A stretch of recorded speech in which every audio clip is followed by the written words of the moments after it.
भारत के चंद्र मिशन पर इसरो ने कर दिया धमाकेदार ऐलान। जो किसी ने नहीं सोचा उस पर है भारत के इसरो का फोकस। सफल रहा इसरो का चंद्रयान 3 मिशन तो मालामाल हो जाएगा भारत। दोस्तों, आखिरकार इसरो ने वो बड़ा ऐलान कर दिया है जिसका इंतजार 7 दिसंबर 2019 से पूरे मुल्क को था। मतलब इसरो ने चंद्रयान 3 को लेकर के बड़ा अपडेट दे दिया है जो करोड़ों भारतीयों को बाग बाग करने वाला है। लेकिन दोस्तों, इसके साथ ही कुछ ऐसा खुलासा हुआ है जो सबको हैरान कर रहा है। अमेरिकी स्पेस एजेंसी नासा और चीन ये सोचने के लिए परेशान हो उठे हैं कि जो वो काम नहीं कर पाए वो अब इसरो करने वाला है। यकीन मानिए दोस्तों, पूरा देश इसरो के किसी भी बड़े रिस्की टास्क वाले ऐलान का इंतजार कर रहा था और वो इसरो ने अब कर दिया है। इस खबर ने सबसे ज्यादा तो चीन और रूस को परेशान करके रख दिया है, क्योंकि चांद पर भारत जो इस महीने करने वाला है वो भारत से पहले रूस और चीन कर लेना चाहते थे। यानी कि भारत का मिशन सफल हो गया तो भारत ना केवल स्पेस का सुपर पावर बल्कि आर्थिक रूप से भी मालामाल हो जाएगा। और दोस्तों, इसके लिए इसरो ने एक बार फिर एक बड़े अपशगुन के बावजूद अपने मिशन को आगे बढ़ा दिया है। तो सवाल यह बनता है दोस्तों कि आखिर ऐसा क्या होने वाला है, इस मिशन में कितनी लागत आने वाली है और आखिर चंद्रयान 3 चांद पर क्या कुछ खास करने वाला है। इसरो के मिशन जुलाई के अंदर ही सबसे ज्यादा क्यों फेल हो जाते हैं, उसके बावजूद भी आखिर जुलाई में ही मिशन की लॉन्चिंग की खास वजह क्या है। तो चलिए दोस्तों, आपको ये तमाम बातें मैं बताने वाला हूं जो आपने अब तक शायद नहीं जानी होंगी। दोस्तों, सबसे पहले तो आपको बता देता हूं कि भारत का चंद्रयान मिशन 13 जुलाई को दोपहर 2:30 पर लॉन्च होने वाला है। इसरो ने कहा है कि यान पूरी तरह तैयार है, सारे के सारे टेस्ट हो चुके हैं और अब चंद्रयान 3 का लैंडर चांद पर उतरने को बेताब है। और अगर ऐसा हो जाता है तो भारत ऐसा करने वाला दुनिया का चौथा देश बन जाएगा। इससे पहले अमेरिका, रूस और चीन चंद्रमा पर अपने स्पेसक्राफ्ट्स को उतार चुके हैं। भारत के लिए प्लस पॉइंट यह है कि रूस ने अपना मून लैंडर मिशन स्थगित कर दिया है। रूस ने ऐसा ग्राउंड इंफ्रास्ट्रक्चर के एडिशनल चेक्स को पूरा नहीं होने की वजह से किया है। लेकिन इससे पहले भी दोस्तों, साल 2022 में भी रूसी मिशन को दिक्कतों की वजह से टाल दिया गया था। ऐसे में भारत के चंद्रयान 3 के पास रूस से पहले चांद पर उतरने का मौका है। और दोस्तों, इसरो ने स्पेस मिशन को चंद्रमा तक पहुंचाने के लिए 3 हिस्से तैयार कर लिए हैं जिनको टेक्निकल लैंग्वेज में मॉड्यूल कहते हैं। दोस्तों, चंद्रयान 3 के मिशन में मॉड्यूल के 3 पार्ट हैं। हालांकि दोस्तों, चंद्रयान 2 में इन तीनों के अलावा एक और हिस्सा था जिसे ऑर्बिटर कहते हैं, वो इस बार नहीं भेजा जा रहा है क्योंकि चंद्रयान 2 का ऑर्बिटर पहले से ही चंद्रमा के चारों ओर चक्कर लगा रहा है, सही सलामत है और अब इसरो उसका इस्तेमाल ही चंद्रयान 3 के लिए करने वाला है। दोस्तों, ये वो बातें हैं जो इसरो दुनिया को बता रहा है। लेकिन इस प्रोजेक्ट में कुछ और भी अलग बातें हैं जो शायद आपने नहीं सुनी होगी और इससे भारत मालामाल भी हो सकता है। इसके लिए इसरो खास 5 सीक्रेट उपकरण भी भेजने वाला है जिनको 5 पांडव कहा जा रहा है। इन उपकरणों के बारे में दोस्तों मैं आपको बताने वाला हूं। उससे पहले दोस्तों, आप ये जान लीजिए कि इसरो का ये चंद्र मिशन एक बार फिर से चांद के उसी इलाके में लैंड होगा जिसको लेकर के दुनिया अब तक बिल्कुल अनजान है। क्योंकि दोस्तों, ये इलाका अकूत खजाने का भंडार है जिसे खोदने की जहमत न अमेरिका उठा पाया और न ही चीन वहां पर उतर पाया और रूस ने इस मामले में तो जहमत भी नहीं उठाई। लेकिन दोस्तों, इस इलाके के बारे में जो कुछ और भारत के इस प्लान के बारे में जो कुछ मैं आपको बताने वाला हूं वो सुन करके आप भी रोमांचित हो उठेंगे। क्योंकि दोस्तों, इसरो के वैज्ञानिक उस प्लान को आगे बढ़ा चुके हैं जिसके बारे में कोई सोच भी नहीं सकता था। दोस्तों, इसरो ने अपने पहले मिशन यानी चंद्रयान मिशन के जरिए चांद पर पानी खोज लिया था। उसके बाद दूसरे मिशन में ऑर्बिटर ने हीलियम 3 और सोलर विंड्स पर बड़े संकेत दे दिए थे और अब चंद्रयान 3 चंद्रमा को इलेक्ट्रिक हाउस यानी कि पावर हाउस बनाने वाला है जो चंद्रमा का 54% हिस्सा रोशन कर देगा। और अगर हम वहां से धरती पर बिजली लाने में कामयाब हो गए तो ये दुनिया के लिए किसी वरदान से कम नहीं होगा। बड़ी बात तो यह है कि ये बिजली हमें 10 से 20 पैसे प्रति यूनिट के हिसाब से मिल जाएगी। दोस्तों, साल 2020 के अंदर ही इसरो के तत्कालीन चेयरमैन के सिवन ने कहा था कि चंद्रमा पर परमाणु ऊर्जा की खोज कई देश कर रहे हैं। जिन देशों के पास इसे खोज कर धरती पर लाने की क्षमता है वो इस पूरी प्रक्रिया को आगे बढ़ाने में लगे हैं।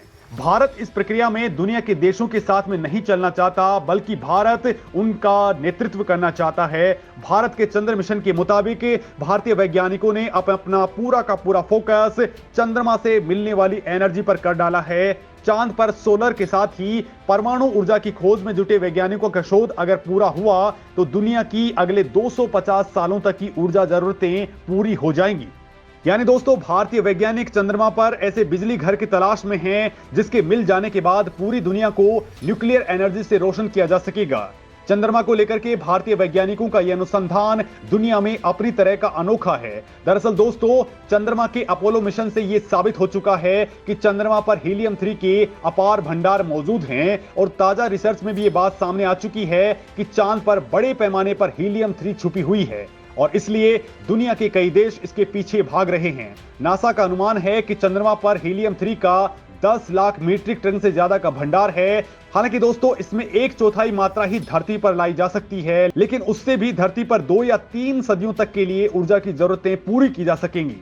दोस्तों, इसकी असली ताकत आप ऐसे समझ सकते हैं कि एक्सपर्ट्स के मुताबिक 3 चम्मच हीलियम 3 धरती के 5000 टन कोयले के बराबर एनर्जी प्रोड्यूस कर सकती है। लिहाजा ये बहुत ज्यादा कीमती है। 1 टन हीलियम 3 की अनुमानित कीमत ही करीब 5 अरब रुपए तक पड़ती है। अब दोस्तों, इससे आप अंदाजा लगा सकते हैं कि 2.5 लाख टन हीलियम 3 की कीमत अरबों खरबों रुपए तक जा सकती है।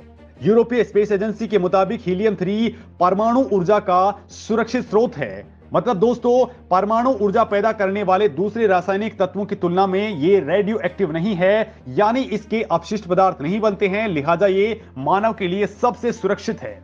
इतना नहीं, हीलियम 3 के अलावा भी चांद पर अरबों डॉलर के खनिज पदार्थ छिपे हुए हैं, जहां सोने और प्लेटिनम का भंडार सतह के नीचे दबा हुआ है। इसके अलावा धरती पर मिलने वाले कई दूसरी धातुएं जैसे कि टाइटेनियम, यूरेनियम, लोहा भी वहां पर प्रचुर मात्रा में है। इसके साथ ही दावा यह भी किया जा रहा है कि चंद्रमा पर कई ऐसी दुर्लभ धातुएं भी मौजूद हैं जो अगली पीढ़ी को इलेक्ट्रॉनिक्स की शक्ति प्रदान कर सकती हैं। और दोस्तों, अब मैं आपको बताता हूं कि इन तमाम खोजों के लिए इसरो कौन से उपकरण भेज रहा है। तो दोस्तों, चंद्रयान 3 का लैंडर 5 पेलोड से लैस होने वाला है, जिनको 5 पांडव कहा जा रहा है। इनमें पहला है सी हैंड्रो सरफेस थर्मोफिजिकल एक्सपेरिमेंट यानी CHTE, जो दक्षिणी ध्रुव के पास चंद्र सतह पर तापीय गुणों का मापन करेगा। दूसरा है instrument for lunar seismic activity यानी ILSA, जो लैंडिंग साइट के आसपास भूकंपीयता की मापना करेगा। तीसरा है लैंगमोई प्रोब, जो प्लाज्मा घनत्व का अनुमान लगाएगा। तो वहीं चौथा है लेजर रिट्रो रिफ्लेक्टर एरे, जो चंद्रमा की गतिशीलता को समझने में मदद करेगा। तो वहीं पांचवां है moon bound hyper sensitive ionosphere and atmosphere, जो चांद के वातावरण की स्टडी करेगा। और दोस्तों, इसरो ने इस बार कुछ ऐसा किया है कि किसी भी सूरत में चंद्रयान 3 का लैंडर लैंड करके ही रहेगा। और इसरो का मकसद भी है इसे सुरक्षित लैंड करवाना। इसके लिए इसरो ने बहुत नई तकनीक डेवलप की है। इस बार नए उपकरणों, बेहतर एल्गोरिदम और फेलर मोड पर फुल फोकस किया गया है। इस स्पेसक्राफ्ट के ज्यादातर प्रोग्राम्स पहले से ही ऑटोमेटिक हैं, यानी आर्टिफिशियल इंटेलिजेंस से लैस हैं। सैकड़ों सेंसर्स लगे हैं जो इसकी लैंडिंग और दूसरे कामों में इसकी मदद करने वाले हैं। दोस्तों, चंद्रयान 3 के लैंडर में लेजर डॉपलर वेलोसिमीटर यानी LDV लगाया गया है, जो इसकी लैंडिंग को बहुत ज्यादा आसान बना देगा। हालांकि दोस्तों, इसी बीच एक बात सबको खटक रही है, और वो ये कि जुलाई और अगस्त का महीना हमेशा से ही इसरो के लिए अपशगुन वाला रहा है। तो आखिर इसे ही इसरो ने क्यों चुना है? क्योंकि इसी दौरान सक्सेस रेट बहुत ही कम रहती है। इसरो ने 1975 से लेकर के अब तक जुलाई महीने में 11 लॉन्चिंग की हैं, तो अगस्त में 8 लॉन्चिंग की हैं, लेकिन इन दोनों ही महीने में 3 लॉन्चिंग बिल्कुल फेल हो चुकी हैं। इसरो को जनवरी, फरवरी, मई, अक्टूबर और नवंबर में लॉन्चिंग करने पर 100% सफलता हासिल हुई है। तो वहीं मार्च, अप्रैल, जून, सितंबर और दिसंबर में इसरो को करीब 90% सक्सेस गेन हुई है। लेकिन दोस्तों, इन तमाम बातों के बीच इसरो एक बार फिर से चंद्रयान 3 को 13 जुलाई को ही लॉन्च करने जा रहा है। हालांकि दोस्तों, जुलाई के अपशगुन का कोई वैज्ञानिक आधार नहीं है, लेकिन यह इसरो के लिए कभी भी ठीक नहीं रहा, क्योंकि आज से 13 साल पहले यानी 13 जुलाई 1988 को इसरो ने SROSS की लॉन्चिंग की थी, जो फेल हो गई थी। और भारत का चंद्रयान 2 भी जुलाई के अंदर ही लॉन्च किया गया था, जो पूरी तरह से कामयाब नहीं रहा। लेकिन दोस्तों, इसरो एक बार फिर से वही रिस्क ले लेना चाहता है।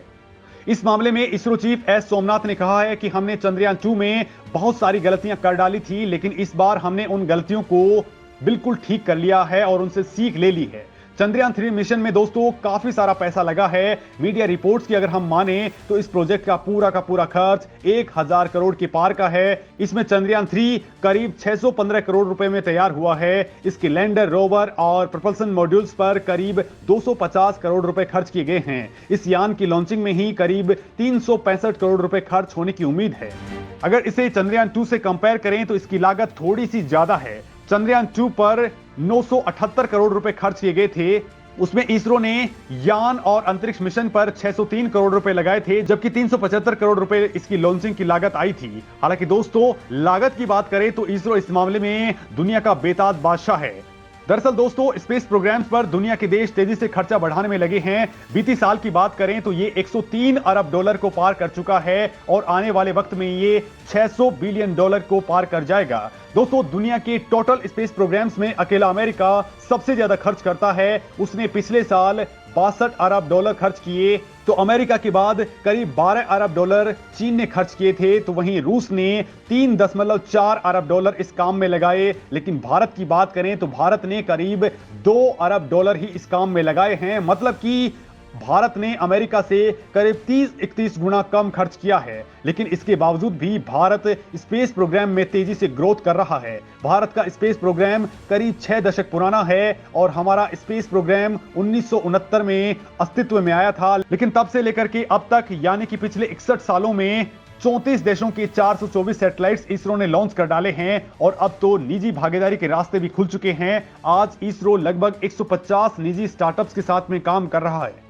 अब तक ISRO 123 spacecraft mission, 91 launch mission, 15 student mission, 2 re entry mission, 3 भारतीय प्राइवेट सैटेलाइट्स को लॉन्च कर चुका है। दोस्तों इसरो ने देश के लिए कुल 123 सैटेलाइट्स को लॉन्च किया है, जिसमें संचार से लेकर के डिफेंस, आपदा प्रबंधन, मौसम, इंटरनेट और एजुकेशन से जुड़े सैटेलाइट्स हैं। और दोस्तों इस वक्त दुनिया की नंबर 1 एजेंसी इसरो बन चुकी है, जो कॉमर्शियल स्पेस लॉन्चिंग के अंदर बादशाहत रखती है।